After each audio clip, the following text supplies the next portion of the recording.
रानीपुरा गांव में एक राजू नाम का लकड़हारा रहता था। वह बहुत ही मेहनती व्यक्ति था। वह दिन भर जंगल से लकड़ियां काटता और शाम के समय अपने घर चला जाता। उसको घर जाने के लिए एक जंगल से होकर गुजरना पड़ता था और गांव के रास्ते होते हुए वो अपने घर पर चला जाता। घर में उसकी पत्नी रेखा के अलावा और कोई नहीं था। रेखा बहुत ही जिद्दी और घमंडी लड़की थी। रेखा को अपनी खूबसूरती पर बहुत ही ज़्यादा घमंड रहता। वह अपने पति से बात नहीं करती।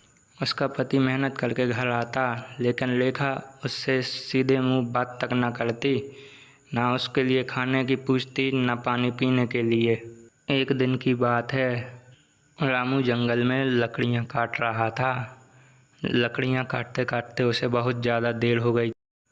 रात होने में कुछ समय शेष था। वह लकड़ियों की गठरी को सिर पर रखकर जाने लगा। रात का समय था। उसे एक खौफनाक जंगल से होते हुए जाना था। वह जंगल से जा रहा होता है कि तभी उसके ऊपर एक चुड़ैल की नज़र पड़ती है। इस जंगल में इतना सुंदर व्यक्ति कहाँ से आ रहा है?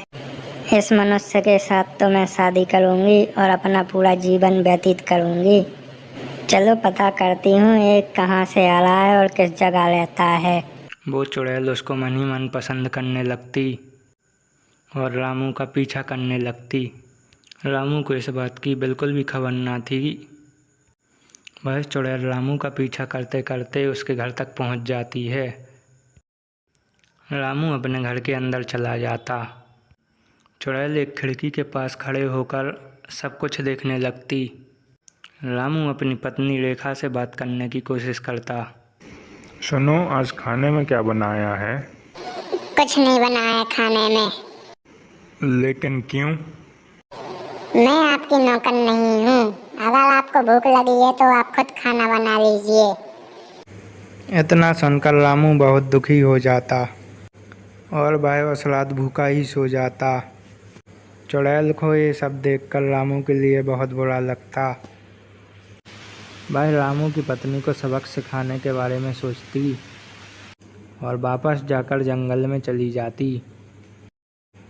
रोज की तरह रामू फिर से जंगल में लकड़ियां काटने के लिए जाता है।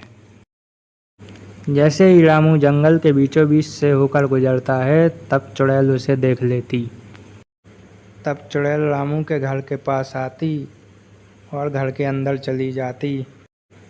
जैसे ही रामू की पत्नी चुड़ैल को देखती तो वो तुरंत ज़मीन पर गिर जाती और बेहोश हो जाती। तभी चुड़ैल अपने जादू से उसकी पत्नी को एक बिल्ली बना देती है और चुड़ैल रामू की पत्नी का रूप ले लेती। वह चुड़ैल रामू के लिए अच्छा स्वादिष्ट खाना बनाती। रामू की पत्नी जो बिल्ली बनी हुई थी, उसे यह सब देखकर बहुत आश्चर्यचकित हो रहा था। रोज की तरह रामू अपने घर आता। रामू की पत्नी रामू का बाहर इंतज़ार कर रही होती। जैसे ही रामू पास आता, तब रेखा बोलती, अरे आ गए आप। मैं आपका कब से इंतजार कर रही हूँ। रामू यह बात सुनकर थोड़ा आश्चर्यचकित हो जाता और वह बोलता, रेखा, तुम ठीक तो हो ना? हाँ जी, मैं बिल्कुल ठीक हूँ। चलिए अंदर चल के खाना खा लीजिए। मैंने आपकी मनपसंद का खाना बनाया है। फिर दोनों अंदर चले जाते। रामू रेखा के खाने की बहुत ज़्यादा तारीफ करता। पास में बैठी बिल्ली यह सब देख रही होती। उसको अपने पति के लिए बहुत बुरा लगता। खाना खाने के बाद दोनों सो जाते। रात का समय होता। चुड़ैल अपने असली रूप में वापस आ जाती और वह घर के बाहर जाने लगती। वह चुड़ैल बिल्ली से कहती, तुम्हारा पति मेरे साथ बहुत खुश है। तुमने कभी अपने पति की अच्छाइयों को पहचाना ही नहीं। अब मैं तुम्हारे पति का हमेशा ख्याल रखूंगी। चुड़ैल की बात सुन के रामू की पत्नी को बहुत बुरा लगता और वह अपने पति को याद करने लगती। रामू की पत्नी का घमंड चकनाचूर हो जाता है और चुड़ैल रामू की पत्नी बनकर वापस सो जाती। अगली सुबह रामू वापस जंगल में लकड़ी काटने के लिए जाता कि तभी उसे याद आता कि वह अपनी कुल्हाड़ी लाना भूल गया। रामू वापस घर की ओर चला जाता। वो चुड़ैल खुद को एक आईने में देख रही होती है, तभी उसका पति रामू वहाँ आ जाता। रामू कहता है कि तुम कौन हो और मेरी पत्नी कहाँ है? मैं एक चुड़ैल हूँ और मैं तुमसे बहुत प्रेम करती हूँ। मैंने तुम्हारी पत्नी को एक बिल्ली बना दिया। तुमने ऐसा क्यों किया? मेरी पत्नी को वापस ठीक कर दो पहले जैसे। मैं ऐसा नहीं करूँगी, तुम्हारी पत्नी तुम्हारे लिए बहुत परेशान करती। मैं अपनी पत्नी से बहुत प्रेम करता हूँ, कृपया करके मेरी पत्नी को ठीक कर दीजिए। इतना सुनकर चुड़ैल रामू की पत्नी को ठीक कर देती और चुड़ैल वापस जंगल चली जाती। रामू और लेखा अब दोनों खुशी खुशी रहने लगते। श्यामपुर गांव में एक घर था जहां सालों से कोई नहीं रहता था, लेकिन उस घर के सामने गांव के सारे लोग अपने अपने घर से रोटियां लाकर रखते हैं और थोड़ी ही देर में वो रोटियां गायब हो जाती है। सबको ही पता होता है कि उस घर में जो चुड़ैल है वो रोटियां खाती है, क्योंकि जिस दिन भी उस घर में किसी घर से रोटी नहीं जाती, उस घर में अगले दिन से खाना नहीं बन पाता और अजीब अजीब सी आवाजें आती हैं। एक दिन एक परिवार गांव में नया आता है। परिवार में एक अम्मा और उनका बेटा मोहन रहता है। मोहन बाजार से जाकर खाना बनाने का सामान लेकर आ जा। ठीक है माँ, जाता हूँ। और मोहन सामान लेकर आता है और माँ खाना बनाने में जुट जाती है। वो लोग गांव में नए रहते हैं और उन्हें कोई बताता भी नहीं है कि उनको उस घर के सामने रोज रोटी रखना है। खाना बना देती है और मोहन और अम्मा खाना खाकर सो जाते हैं। दिन सुबह जब अम्मा खाना बनाने जाती है तो जैसे ही रोटी बनती है, गायब हो जाती है और अजीब सी आवाजें आती हैं।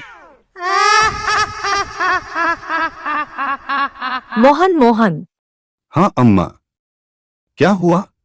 मैं रोटी बना रही हूँ और रोटियां गायब हो रही हैं और अजीब सी आवाजें आ रही हैं, जैसे कोई हंस रहा हो।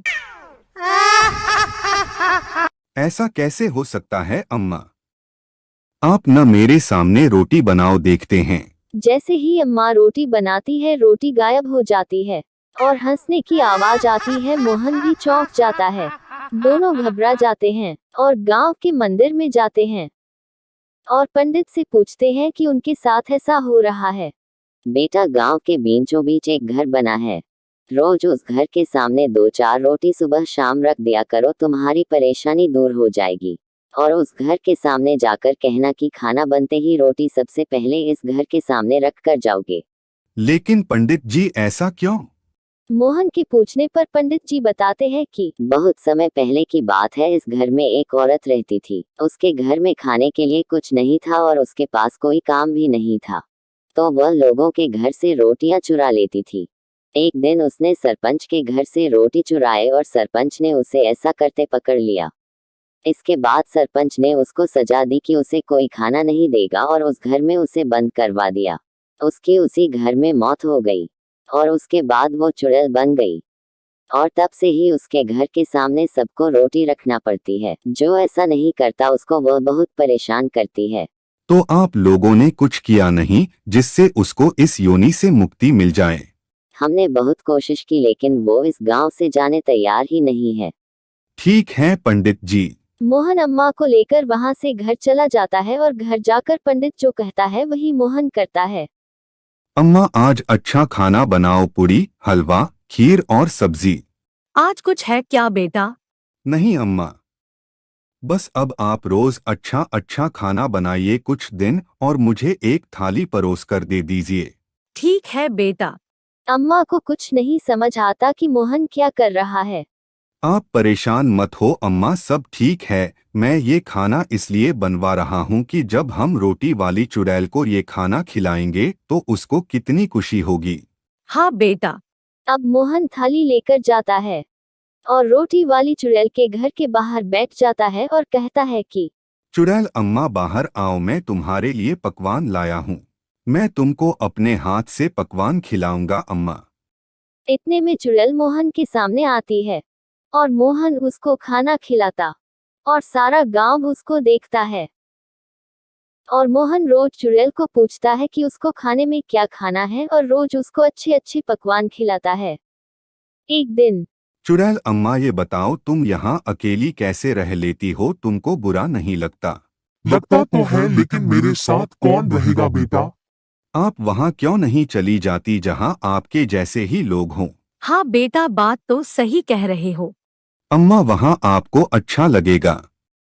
एक काम करो बेटा, वो लौटा है मेरे घर के अंदर, उसको जाकर नदी में बहा दो, मुझे मुक्ति मिल जाएगी। अब मुझे इस गांव से और गांव वालों से कोई परेशानी नहीं है। ठीक है अम्मा। और मोहन ऐसे ही करता है और पूरे गांव को रोटी वाली चुड़ैल से मुक्ति मिल जाती है। वीडियोस बनाने हैं, फिल्मोरा है ना।